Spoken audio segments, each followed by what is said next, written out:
귀한 찬양 감사드립니다. 하나님 말씀은 데살로니가 전서 5장 16절부터 18절까지 보겠습니다.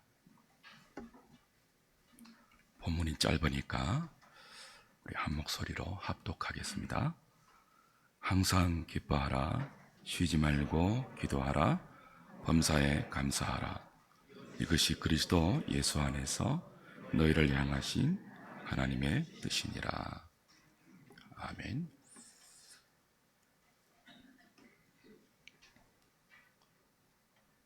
제가 어젯밤에 잠을 자지 못하고 날밤을 새웠습니다.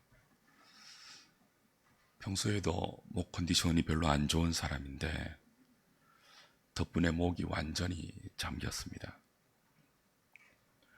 주일 전날 가장 좋은 목의 컨디션을 유지해야 할 설교자의 책무가 있는데 그렇게 하지 못한 잘못이 큽니다. 하나님의 긍휼이 여겨주심이 필요하고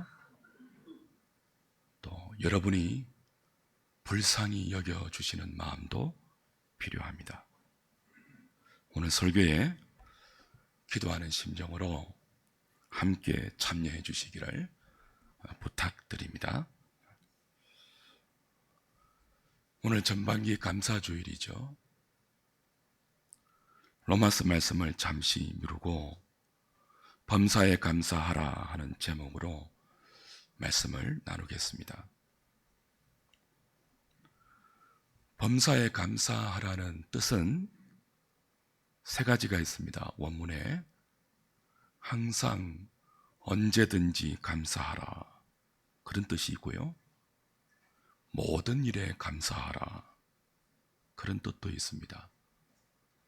어떤 경우에도 감사하라 그런 의미도 있습니다. 세 가지가 다 비슷한데 조금씩 관점을 달리해서 그렇게 표현할 수 있다는 뜻이죠. 살다 보면 감사하지 못할 상황이 자주 생기는 것이 인생살이 아닙니까? 그런데 왜 우리가 범사에 감사해야 합니까? 범사에 감사해야 한다면 어떻게 감사할 수 있습니까? 이 설교를 준비하면서 요즘 곽광받는 미국의 한 젊은 목사님의 설교를 참고 삼아 들어봤습니다. 그는 왜 우리가 감사해야 하는지를 주로 심리학적, 의학적, 관계론적 측면에 여러 유익을 이유로 들면서 청중을 설득했습니다. 심리학자들이 대상자들에게 한쪽은 감사 노트를 적게 했고 다른 한편은 짜증 노트를 적게 했습니다. 결과는 감사 노트를 적은 사람이 짜증 노트를 적은 사람에 비해서 에너지와 열정이 월등히 증가했고 그 결과 숙면을 취하였고 우울감도 덜 느꼈다고 합니다. 그러니 심리학적으로 감사할 때 이런 유익이 있으니까 감사하는 것이 맞지 않겠느냐 하는 의미죠. 의학적으로는 미 국립보건연구원의 자료를 인용했습니다. 감사를 표현할 때 우리 머리에 있는 뇌혈류 중에 뇌에 도달하는 스트레스를 줄이고 숙면을 취하게 하는 이 뇌시상하부의 운동이 더 활발하게 일어났으니 감사해야 하지 않겠냐 그렇게 도전했습니다. 감사로 하루를 시작하면 신진대사율이 높아지고 같은 양의 열량을 섭취해도 감사할 때 그 열량 소비량이 월등히 증가한대요. 그래서 살이 안 찐대요. 이런 생리학적, 의학적 유익이 감사할 때 나타나는데 어떻게 감사하지 않을 수 있겠느냐, 그렇게 말했습니다. 이분의 설명대로 하면 저는 심리학적, 의학적, 그리고 생리학적 측면에서 전부 감사가 부족한 사람이에요. 당장 어젯밤에도 한숨도 못 자고 날밤을 새고 여러분 앞에 지금 이렇게 안타까운 모습으로 서 있기 때문입니다. 뿐만 아니고 이분은 관계적인 측면에서도 감사의 유익이 심히 많다고 했습니다. 종업원이, 식당의 종업원이 손님이 받는 영수증에 땡큐 써, 감사합니다 라고 적어주면 더 많은 팁이 돌아온대요. 설거지하고 감사하다는 말을 들은 남편은 다음에도 설거지할 확률이 월등히 높아진대요. 그러니 감사는 많이 하면 할수록 하나님으로부터 여러 측면의 유익으로 돌려받기 때문에 일종의 투자와 같아. 감사의 투자를 많이 하십시오. 그렇게 설명을 했습니다. 일리가 있습니다. 설득력도 있습니다. 그러나 과연 하나님께서 그런 의도로 오늘 본문에서 범사에 감사하라 그렇게 명령했겠습니까? 사도는 그런 측면을 들지 않습니다. 분명하고 단호하게 우리가 범사에 감사해야 할 이유를 하나님의 뜻이다 그렇게 들고 있죠. 심리학적, 의학적, 생리학적, 관계적 측면에서 유익이 없다 해도 성도를 향한 하나님의 분명한 뜻이니까 그런 유익과 상관없이 감사해야 한다라고 단순한 권고를 넘어 좀 더 엄중하고 단호한 명령을 내리고 있습니다. 이 명령은 생뚱맞게 떨어지는 명령이 아닙니다. 5장 11절부터 22절까지 연결되는 17가지의 권고와 명령의 문맥에서 나오는 11번째, 12번째, 13번째 명령입니다. 문맥이 있다는 뜻이죠.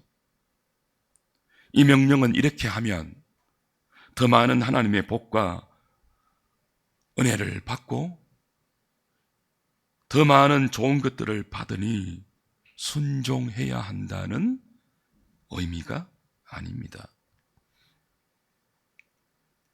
이 명령을 받고 있는 1차적인 대상을 생각해 보십시오.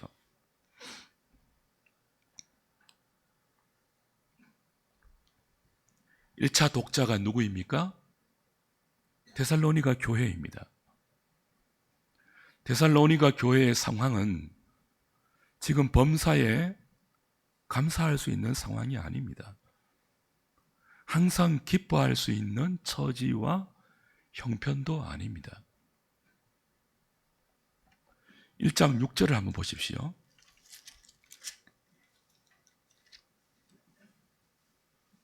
이들은 예수 믿었을 때부터 환난이 있었습니다. 1장 6절.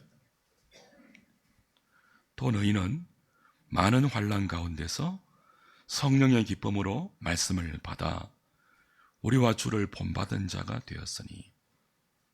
저희들이 복음을 듣고 주를 믿는 신앙생활에 첫걸음을 떼었을 때의 형편도 많은 환난 가운데 있었습니다.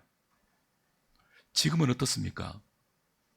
예수를 믿고 인근 각처에 그들의 믿음의 소문이 퍼져나간 지금은 상황이 좀 달라졌나요? 형편이 좀 좋아졌나요? 그렇지 않습니다. 3장 4절 가보십시오. 같이 읽을까요? 시작. 우리가 너희와 함께 있을 때 장차 받을 환난을,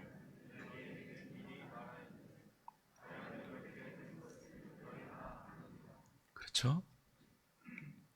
사도는 처음부터 데살로니가 교회를 향하여 너희가 지금 큰 환난 중에도 성령의 능력으로 복음을 받고 믿음을 가지게 되었는데 앞으로 더 큰 환난이 있을 것이다 라고 가르쳐 주었습니다. 예언했습니다. 그리고 그 예언대로, 그 가르침대로 실제로 지금도 그들은 그 상황이 좋아지지 않고 더 깊은 핍박과 환난을 겪고 있습니다.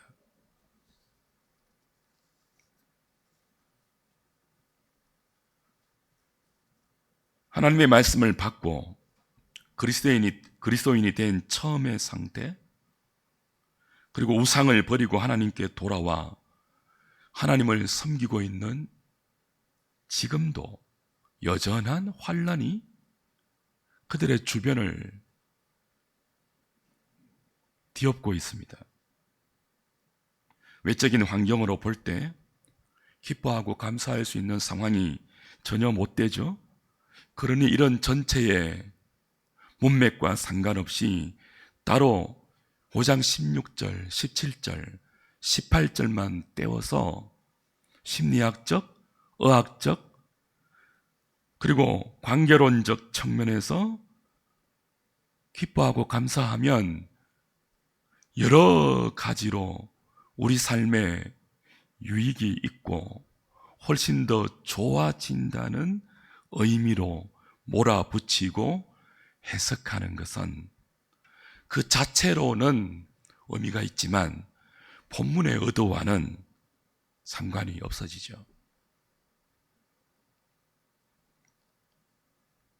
예수 믿고 나서도, 여러분이 예수 믿고 나서도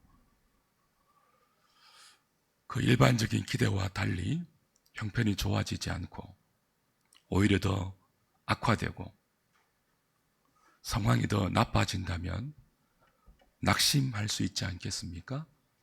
기쁨이 아니라, 감사가 아니라 불평과 원망이 본성적으로 나오지 않겠어요? 그런데도 하나님은 항상 기뻐하고 쉬지 말고 기도하고 범사에 감사하라. 이것이 그리스도 예수 안에서 너희를 향하신 나의 뜻이다. 그렇게 명령합니다. 왜 그렇습니까? 우리는 일단 이 명령의 유일한 본문의 근거가 되는 하나님의 뜻이 무엇인지 주목해야 합니다. 항상 기뻐하라. 쉬지 말고 기도하라. 범사에 감사하라만 아니라 앞에 나오는, 그리고 뒤에 따라오는 나머지 14가지의 모든 권면과 명령도 전부 하나님의 뜻이 근거로 등장합니다. 그렇다면 하나님의 뜻이 무엇일까요? 하나님의 뜻이 무엇인데 우리는 환난 중에도 기뻐하고 범사에 언제든지 모든 일에 항상 어떤 형편에도 감사해야 합니까? 데살로니가 전서의 문맥에서 보면 하나님의 뜻은 5장 23절에 나오는 사도의 축원에 가장 큰 힌트가 담겨 있습니다. 23절, 24절 보십시오.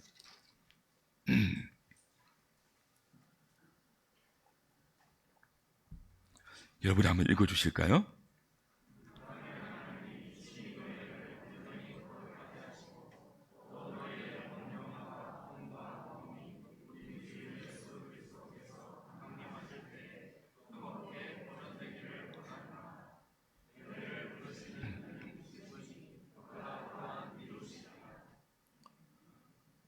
교회를 향한 하나님의 뜻은 우리의 온전한 구원입니다. 교회의 온전한 구원, 그 지체된 성도의 온전한 구원입니다. 너희의 혼과 영과 몸이 그리스도가 강림하실 그때에 온전히 보존되는 구원의 영광스러운 완성이 데살로니가 교회와 오늘 저와 여러분을 향한 하나님의 가장 선명한 뜻입니다. 그리고 그 뜻을 향하여 미쁘신 하나님은 우리를 부르심에 후회가 없이 당신의 그 뜻대로 교회와 그 안에 성도들을 친히 보존하고 인도하시고 양육해 가실 것입니다. 왜 우리가 항상 환경과 상관없이 기뻐하고 범사에 감사해야 합니까? 합력하여 선을 이루시는 하나님의 섭리의 손길이 당신의 뜻인 우리의 온전한 구원의 완성을 위하여 오늘도 우리를 붙들고 계시며 지금도 그 미쁘신 손으로 우리 가운데 부지런히 역사하고 있기 때문입니다. 상황은, 데살로니가 교회의 상황은 처음부터 지금까지 여전한 환난입니다. 오히려 예수 믿고 나서 더 큰 환난이 그들을 덮쳤습니다. 이것이 사실입니다. 팩트입니다. 그러나 교회는, 성도는 사실만 가지고 살지 않습니다. 팩트만 의존하지 않습니다. 교회는 언제나 그 사실을, 그 상황을 하나님의 뜻으로 해석한 해석으로 삽니다. 무엇으로 산다고요? 해석으로 삽니다. 무엇으로만 살지 않고요? 사실로만 살지 않습니다.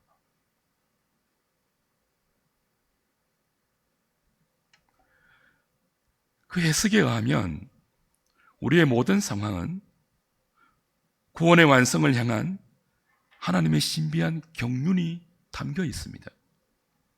우리의 모든 처지에는 하나님의 선하신 뜻이 농축되어 있습니다. 하나님의 뜻이니까 감사하라, 이 말은 그저 맹목적으로 하나님의 뜻에 순종하여서 아무런 의심도 없이, 아무런 갈등도 없이 기뻐하고 감사하라는 요구가 아니죠. 의심할 수 있고 갈등할 수 있고 혼돈스러울 수 있으며, 아니 불평할 수 있고 원망할 수 있는 상황에서도 그 사실, 그 상황에 사로잡히지 말고 그 사실을 너희를 향한 하나님의 뜻으로 해석하여 그 해석으로 지금 상황을 다시 보라는 뜻입니다. 그래서 그 눈으로 감사와 기쁨을 의지적으로 발동하라고 하시죠.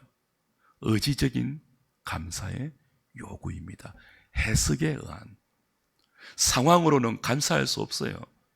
근데 해석에 의해서 우리의 마음을, 우리의 의지를 발동하라고 하죠. 인생을 바라보는 두 가지 시각이 있습니다. 하나는 환경을 통해서만 바라보는 극히 단세포적인 시각이죠.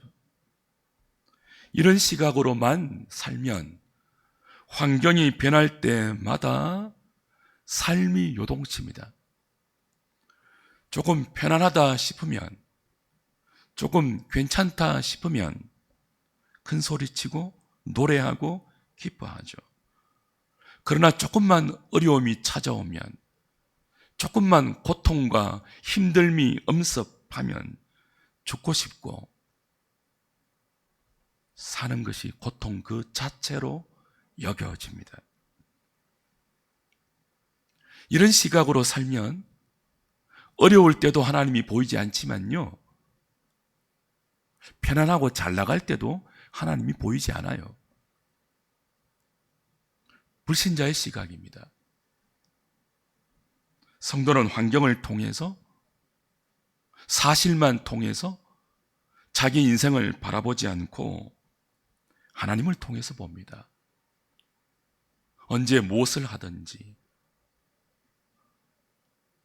어떤 형편에서든지 항상 사실에 함몰되지 않고 그 사실을 해석해주는 하나님의 뜻으로 자기를 다시 살피죠. 그때 비로소 우리는 항상 기뻐할 수 있는 눈이 열리고 범사에 감사할 수 있는 마음이 생깁니다. 억지로가 아니라. 하나님의 뜻을 생각하면서 그 해석으로 우리 인생을 바라보면 일어나는 환경 자체가 아니라 그 일의 배후에 있는 하나님의 섭리라는 그림자까지 보이죠. 길가의 장미만이 아니라 장미꽃의 가시까지 보고 그 꽃과 가시가 의미하는 그 모두가 아우르는 참된 의미를 깨닫게 되고 가시조차도 하나님의 선하신 섭리 안에서 받아들이게 됩니다. 그때 비로소 우리는 범사에 감사할 수 있는 믿음의 첫걸음을 떼어 놓을 수 있죠. 해석할 때. 오늘 저와 여러분에게 그리스도를 통해서 나의 인생을 해석해서 교회와 가정, 우리 인생, 우리의 자녀, 나라와 민족을 바라보는 하늘의 시각, 이 해석의 은혜가 생기기를 주님의 이름으로 축복합니다. 항상 기뻐하고 범사에 감사하라는 이 성경의 명령은 웃음을 짜내고 감사를 짜내라는 고문이 아닙니다. 그건 일종의 자기 기만이고 거짓된 속임수죠. 힘겨운 중에 힘겨움을 느끼면서 고통합니다. 그걸 감추지 않습니다. 그러나 그 힘든 중에도 나를 힘들게 하는 이 상황을 해석하죠. 그래서 눈물 흘리면서도 감사가 되고 애통하는데 위로와 기쁨이 나도 모르게 내 속에서 성령의 역사로 솟아납니다. 은혜입니다.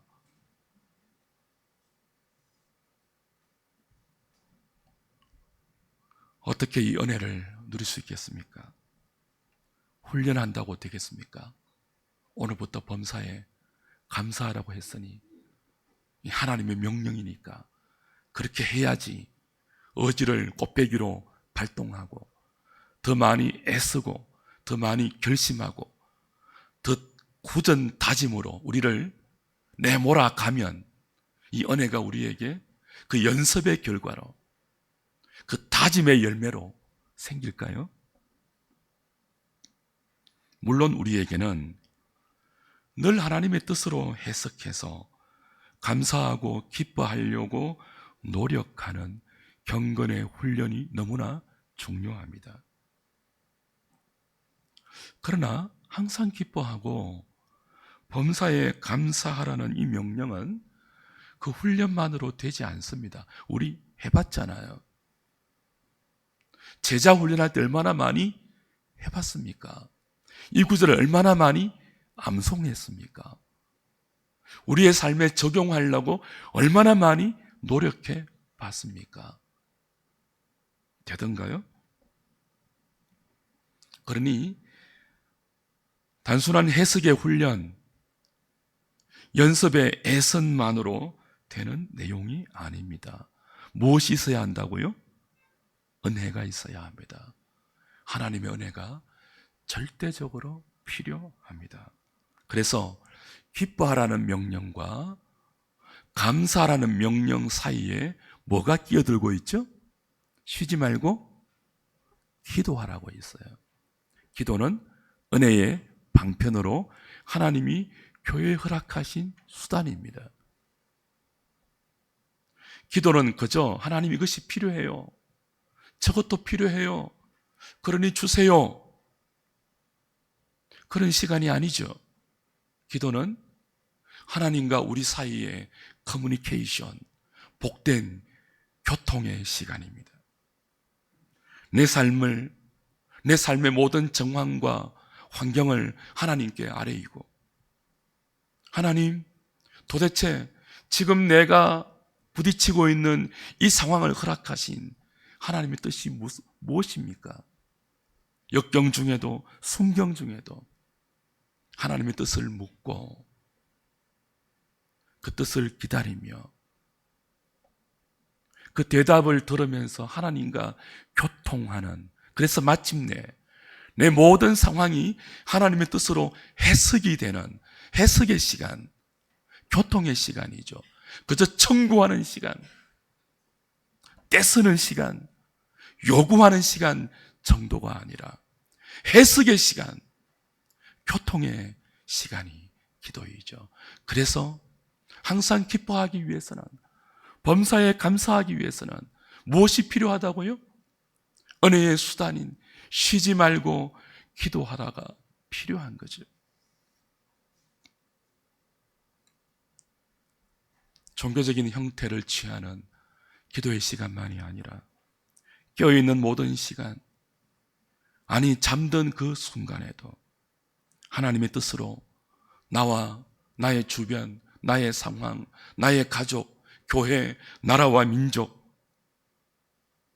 그 모든 것들을 하나님의 뜻으로 해석되고 그 해석된 깨달음이 내 삶에 구체적으로 기쁨과 감사로 적용될 수 있도록 성령님의 도우심을 구하는 이 쉬지 않는 기도가 우리에게 얼마나 필요한지요. 기뻐하라와 감사하라는 명령 중간에 쉬지 말고 기도하라는 명령이 있었다면, 바로 그 뒤에 범사에 감사하라는 명령의 뒤에 어떤 요구가 떨어지죠? 두 가지가 떨어지죠. 성령을 소멸치 말고 예언을 뭐하라고요? 멸시치 말래요.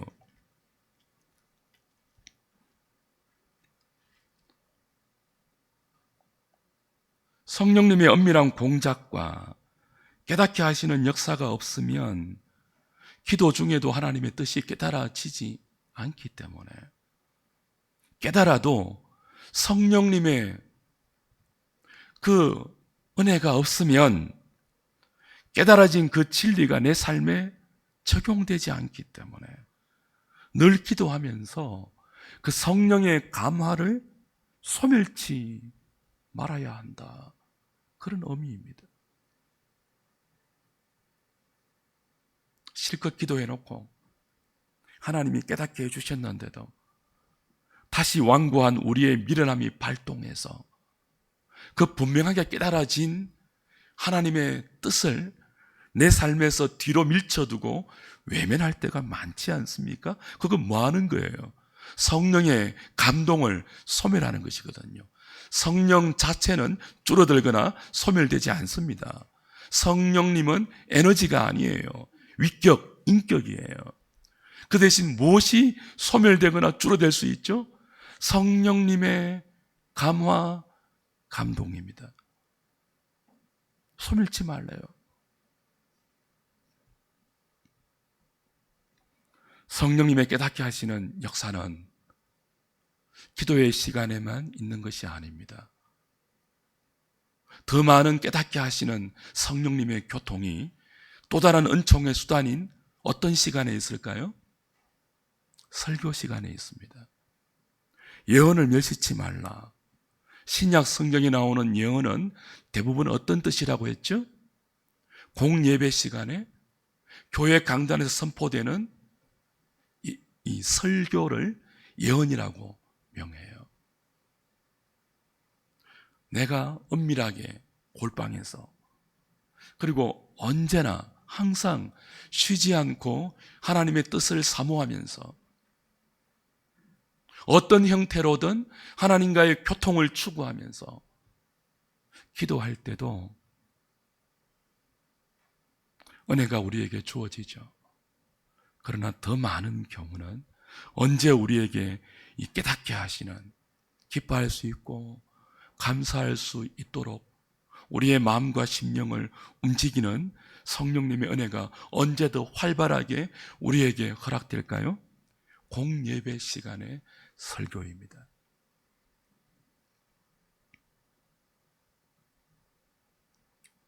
설교를 멸시하는 분들, 하나님의 말씀으로 듣지 않고 자기의 경험, 이성, 학력, 자기의 사회적인 지위, 신분, 기타 여러 가지로 판단하고 그래서 멸시한다면 상황을 하나님 뜻으로 해석할 수 있는 눈은 생길 수 없는 거죠.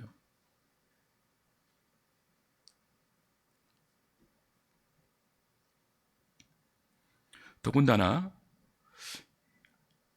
11절부터 22절까지 나오는 이 17가지의 권명과 명령, 특별히 11번째, 12번째, 13번째, 오늘 우리가 다루고 있는 이 본문의 명령의 주어는 본문 안에는 생략되어 있지만 가장 먼저 제시되었듯이 너희라는 복수입니다. 이 복수 주어가 17가지 전체의 명령을 이렇게 이끌어가고 있어요. 어떤 뜻입니까?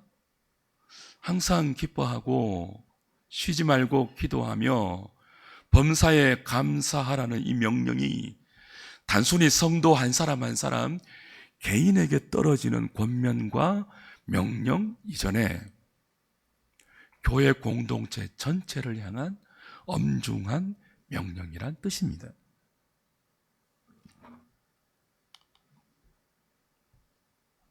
그래서 피차 권면하고 피차 덕을 세우고라고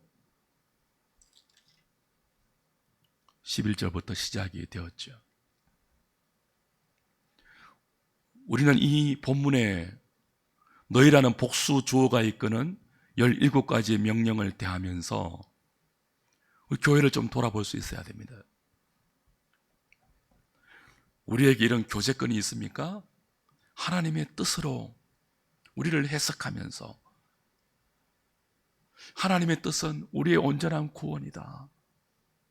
우리의 영혼과 육이 주님 다시 오실 때 흠없이 보존되어 그 영원한 영광에 들어가는 구원의 복된 완성이 우리를 향하신 하나님의 뜻이다. 그러니 그 뜻 가운데 피차 권면하고 피차 덕을 세우고 악을 버리고 선을 취하고 피차 서로 기뻐하기를 힘쓰고 함께 기도하고 함께 범사에 감사할 수 있는 교제권 말입니다.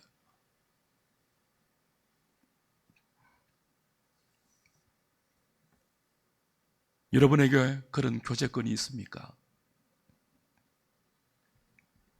모이면 정치 이야기, 부동산 이야기, 노후 대책 이야기, 자식 이야기, 코인 이야기, 주식 이야기, 그 이야기로 열내고 싸우고 다투는 그런 교제권 말고요. 하나님의 뜻으로 서로 권면하고 함께 기도하는 신령한 교제권 말입니다. 저는 오늘 여러분에게 당부드립니다. 여러분이 속한 구역 식구들 전도의 속에서 항상 기뻐하고 쉬지 말고 기도하고 범사에 감사하는 삶을 살게 해주는 힘과 원동력을 주는 신령한 교제권이 여러분에게 더 풍성해지기를 부탁드립니다. 오늘 이 말씀을 통해서 우리는 한 가지 사실을 확인할 수 있습니다. 감사의 실종은 곧 은혜의 실종입니다. 감사의 실종은 곧 기도의 실종입니다. 기쁨의 상실은 기도의 상실입니다. 내 삶의 기쁨과 감사를 회복하기 위해서는 기도와 예배를 더 소중하게 여기고 그 기도와 예배, 말씀이라는 은혜의 방편을 통해서 여러분의 삶을 더 하나님께로 가까이 다가서는 노력이 필요하죠.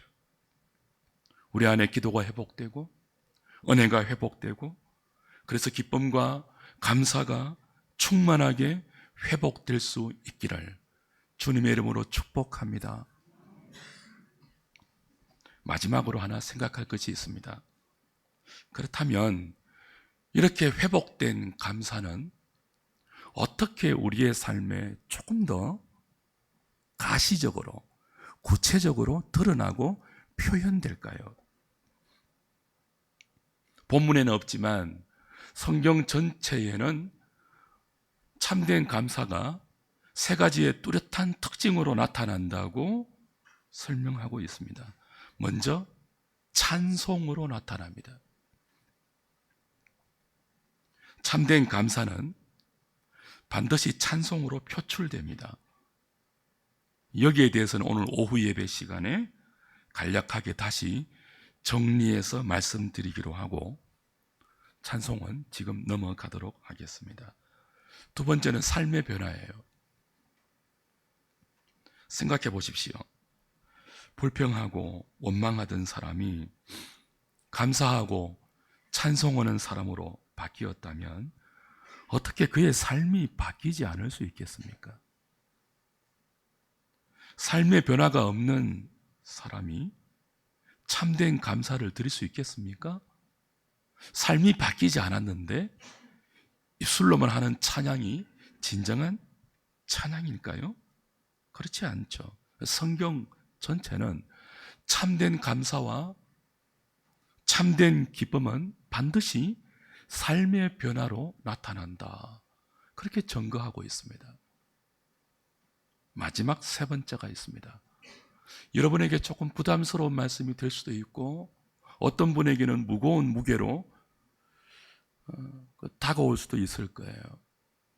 마지막 세 번째는 지갑의 변화입니다.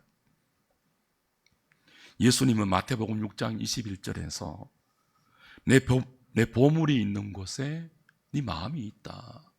그렇게 말씀했습니다. 대부분의 사람들에게 보물은 돈이죠. 가장 소중하게 여기는 보물은 많은 사람에게 돈입니다.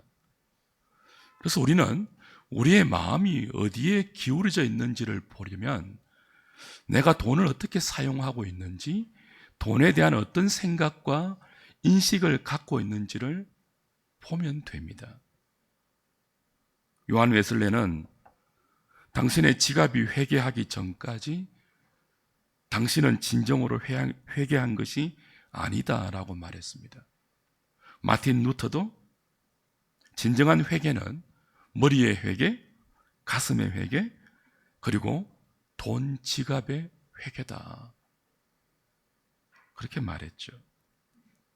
회개의 참된 표지가 지갑의 변화에 있다는 뜻입니다. 참된 감사의 표지도 마찬가지입니다. 삶의 변화 중 가장 큰 변화는 지갑의 변화입니다. 은혜를 받고 하나님의 은혜에 대한 빚진 마음과 그 빚진 마음에서 솟아나는 감사의 마음이 생기면 소비에 대한 인식이 바뀝니다. 그리고 헌금에 대한 생각도 달라집니다. 제가 평소에 헌금 설교를 거의 안 한다는 사실을 떠올리십시오. 본문이 의도하고 있으니까 전하는 겁니다.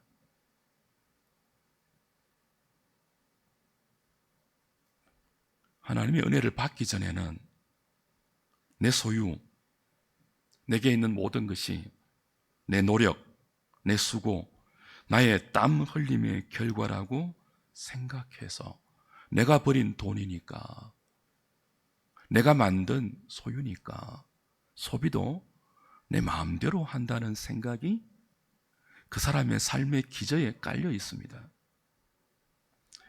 당연히 이런 사람에게 헌금은 억지로 그리고 인색하게 될 수밖에 없습니다. 그러나 하나님의 은혜로 해석이 되고 우리 삶의 모든 것이 해석이 되고 그 해석된 은혜로 범사에 감사하는 마음을 갖게 되면 그 마음은 소유에 대한 나의 생각을 바꾸어 놓습니다. 소비에 대한 나의 생각도 바꾸어 놓고 헌금에 대한 나의 인식도 변화시킵니다. 내 모든 것이 위로부터 왔다, 하나님께로부터 왔다는 거룩한 채무의식이 생기죠. 그 빚진 마음은 자기중심적인 소비의식을 하나님과 교회와 이웃 중심으로 바꾸어 놓습니다.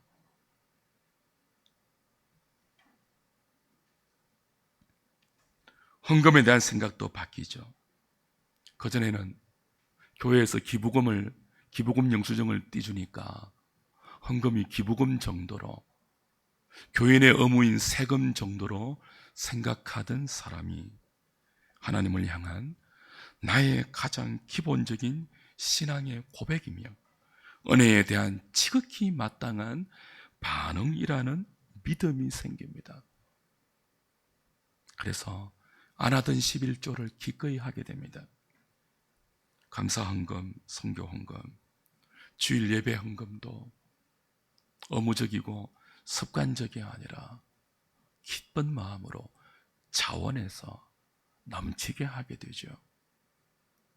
나의 이 신앙 고백이 담긴 헌금이 주의 몸된 교회의 전반적인 운영과 사역자들의 사역비와 생활비로 충당되고 교회의 구제와 선교와 모든 활동의 기본적인 재정이 된다는 사실을 인식하고 내가 이 주의 몸된 교회를 벽돌 한 장으로 한 지체로 감당할 수 있다는 기쁜 마음으로 기꺼이 감당하는 생각의 변화가 일어나죠. 전반기 감사주의를 보내면서 저와 여러분들에게 이 삶의 변화와 더불어서 지갑의 변화도 일어나면 좋겠습니다. 특별히 억지로 하거나 인색하게 하지 마십시오. 그 하나님을 멸시하는 것입니다.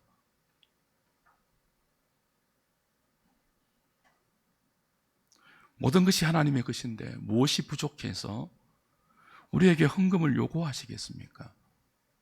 하나님이 헌금이 없으면 일하실 수 없는 분입니까? 아마 여기 있는 분은 잘 모를 거예요. 제가 우리 교회 부임해서 이런 설교를 한 적이 있습니다. 초창기에. 교인들 다 짜고 헌금 안 해도 교회는 됩니다. 만약 안 되면 제가 사표 내겠습니까? 성경책 찢어서 갈아 마시고 사표 내겠습니다. 그렇게 설교했습니다. 부임 초기에 25년 전에. 그리고 지금까지 교회는 한 번도 재정이 마이너스로 가지 않았습니다. 그런데도 왜 이 설교를 합니까? 천천의 수양과 만만의 기름이 다 우리 하나님의 것입니다. 그런데도 우리에게 헌금을 명하시는 것은 우리가 물질의 노예로 살지 않고 하나님의 소유로 살게 하기 위해서입니다. 여러분, 헌금을 자원해서 억지로 하지 않고 인색하게 하지 않으면 물질의 노예가 되지 않을 수 있습니다. 대신 하나님의 소유된 백성이 어떤 삶을 살 수 있는지를 그분의 선하심과 인자하심으로 풍성하게 맛볼 수 있습니다. 사실은요, 팩트는요, 우리가 10을 헌금하면 10만큼 생활이 힘듭니다. 이게 사실이에요. 우리가 10만 원을 헌금하면 현실적으로는요, 10만 원만큼 쪼달린다고요. 이게 사실이에요. 과거에 우리 선배 목사님들이 10만 원 헌금하면 하나님 100만 원 돌려주신다, 그런 설교 많이 하셨죠. 구라 많이 섞였습니다. 현실은요, 더 쪼달린다고요. 근데 왜 합니까? 설령 내 현실은 헌금하는 것만큼 조금 더 힘들어지고 허리띠 쫄라매야 되고 소비 생활을 점검해야 되고 그래야 되지만 하나님에 대한 믿음만큼은 손해보지 않겠다. 하나님을 사랑하는 나의 신앙 고백과 그분을 향한 나의 마음만큼은 이 물질에 빼앗기지 않겠다. 그 신앙의 깊어짐을 우리 헌금 생활을 통해서 하나님의 은총으로 누리게 되죠. 더 많은 돈을 받지는 않습니다. 물론 일용할 양식을 공급하시고 우리의 모든 필요를 우리보다 미리 하시고 채워주시는 하나님의 손길은 늘 맛볼 수 있죠. 살독이 살이 떨어지면 채워지는 기적도 맛볼 수 있습니다. 그러니 주 안에 사랑하는 여러분, 여러분의 헌금 생활에 조금 더 힘을 내시기 바랍니다. 제가 설교 시간에 이 헌금을 이렇게 오래 말한 기억이 별로 없어서 지금 너무 힘들어요. 그러니까 얼굴을 찌푸리시면 도저히 더 이상 말할 용기가 안 나요. 헌금 생활에 조금 더 감사의 마음으로 힘을 내시기 바랍니다. 여러분의 그 평소에 소비 생활을 한번 잠시 돌아보세요. 일주일에 가족들과 친구들과 외식하고 커피 마시고 또 여러분의 취미 생활과 동호회 활동을 위해서 한 달에 내는 회비 상당하죠. 거기에 비하면 사랑하는 하나님 아버지, 그분을 높이고 그분과 교통하고 그분의 은혜를 맛보고 그분이 허락하신 이 공예배에 하나님이 정당한 예배의 순서로 허락하신 이 헌금 시간에 여러분의 마음을 얼마나 준비해서 쏟고 계십니까? 친구들과 밥 한 끼 먹고 커피 한 잔 마시는 돈은 아까워하지 않으면서 헌금하는데 손을 떨고 있지 않습니까? 마음의 변화가 있으면 좋겠어요.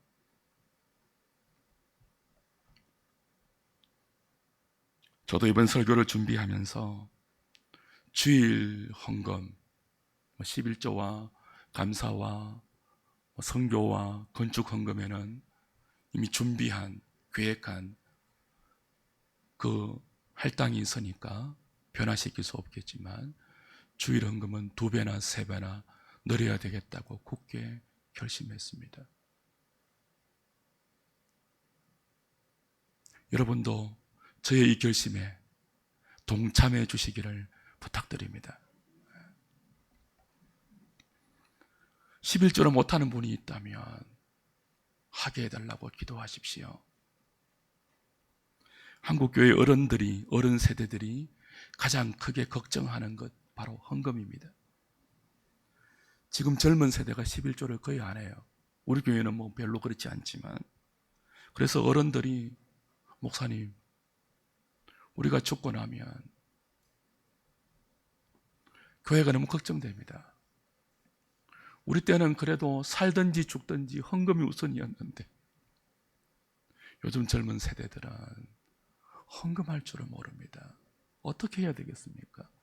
뭐, 뭐, 강요한다고 되는 것도 아니고, 가르친다고 되는 것도 아니고, 은혜가 있어야 되는데, 어른들의 걱정이 기후로 끝날 수 있도록 범사에 감사하는 마음으로 찬송이 회복되고 삶의 변화가 나타나고 소유와 소비 그리고 헌금에 대한 인식의 변화를 드러내는 저와 여러분 되시기를 주님의 이름으로 축복합니다.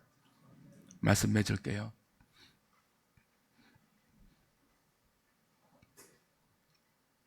하나님을 사랑하는 자, 곧 그 뜻대로 부르심을 입은 자들에게는 모든 것이 합력하여 선을 이룹니다.